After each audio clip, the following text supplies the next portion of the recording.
Hey guys, Frank Flegg here, founder of Ethical Property Partners. So we are entering lockdown number 3.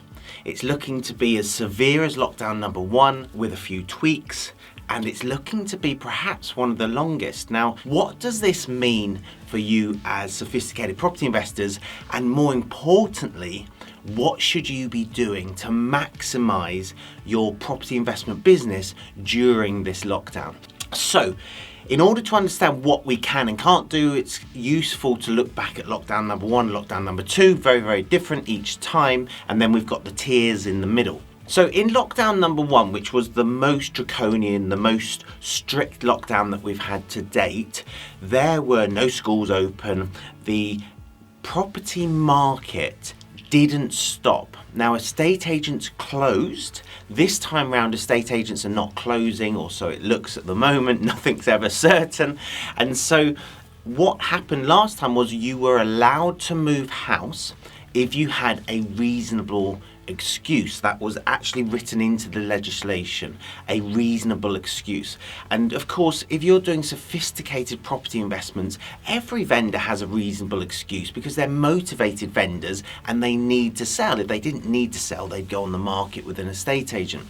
And so we have this really unusual situation in lockdown number 3, where we've got a really buoyant property market with everyone hurrying to complete. We're at 150% of normal transaction volume at the moment. So that means there's 50% more transactions going through than there would ordinarily be in what is the most buoyant month of the year typically. January is generally the top month of the year for sales being agreed. People finish their Christmas holidays, they go back to work, they've made their New Year's resolutions, they've decided what they want to do in 2021, and they put their property on the market if they want to upscale, downsize, etc., etc. So what's going to happen this time around? Well, let's look back at the first lockdown. We continued to trade. So even though estate agents closed, if you think about this from like a creative perspective, people at that point couldn't put their properties on the market. Now, I expected to see a spike in transactions from motivated vendors. Now, we didn't really see that. We actually saw a complete dead market. We didn't see many people coming into the market at all because I think most people thought it was impossible. Even though we carried on marketing, we didn't actually get much of a response from that marketing. And those of you that have studied it, I'm a school teacher at heart, there's something called Maslow's hierarchy of need. And what it means is a kid sat in a classroom can't learn higher level stuff, so the geology of rocks, I'm trying to think of stuff that we learn at secondary school now. Is that far removed? Pythagoras' theorem, for example. There you go. I remember 2 things from secondary school. So a kid sat in a classroom can't remember those 2 things, those higher level thinking, if they're still hungry because they haven't had breakfast. That's like food is a really primal driver. So is safety. So if a kid's being bullied at school, then they're going to struggle to learn. So you've got this like pyramid, and only if all the bottom needs are met can you start to focus on the high ones. And the reason I tell you that is it's the same in anything, but it was the same in the property market in lockdown number 1, because what happened, in my opinion, is people were so worried about their health, which is a really fundamental fear, a fundamental need to be healthy and to be safe from, in this case, a virus, not a school bully, that they didn't worry so much about their finances. Now, lots of people then got mortgage holidays, which are now coming to an end. There's no talk of them being extended. It could be extended. We've got the furlough scheme coming to an end. There's a lot coming to an end in quarter 1, quarter 2, 2021, which will push people into needing to sell again. So I predict we continue to market to motivated vendors in lockdown 1.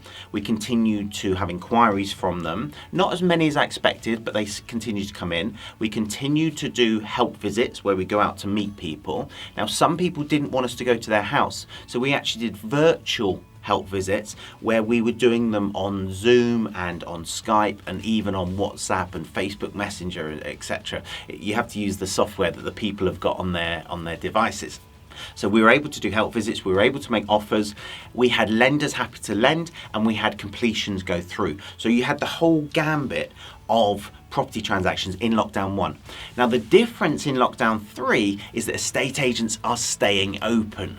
So that is going to change the psychology of people wanting to move house, people needing to move house, because in their mind the property market is still open. So I expect that we'll see more motivated vendors responding to our marketing, because the perception is, yes, this is still allowed. Even though it was allowed last time, people didn't really understand that. We actually had people stopping our leaflet companies in the streets saying to them, you're not allowed to be delivering leaflets, whereas you completely were allowed to. You were supposed to work from home. If you couldn't work from home, then you were allowed to go and do your job. Well, it's pretty hard to deliver leaflets from an armchair. So the leaflet companies were allowed to deliver, and we were allowed to buy houses from people. A, if there was no one actually moving house, that was completely allowed. Or B, if someone actually had to move out of this house and into this house, if they had a reasonable excuse, which was down to them, they were allowed to move house. This time, it's a lot more open. The property market's a lot more open. And if you think about it, it makes sense, because the property market fuels the British economy. There's so much turnover for the UK. There's so much GDP produced by one person moving home, because you've got all the removals, you've got the estate agents, you've got the solicitors. Let's not forget stamp duty, depending on whether it's this side of March or after March. But then you've got VAT on all of those services. But then when the person moves into their house, they often will decorate, painter decorators, etc. You've got carpet fitters, extensions, conservatories, VAT on all of those amounts, all of those people earning that money, paying tax on their incomes or corporation tax, etc. So there's a lot of income generated for HMRC from one person moving house, which is why they're pushing this. It's why they're wanting to keep the property market open. So that's my prediction, that's my stance on lockdown number 3. We are going to continue business as normal, business as usual. We're actually expecting in 2021 for the volume of transactions that we do to go up quite significantly. Who knows when? Who knows if the government will bring in some other conditions, some other incentives, etc.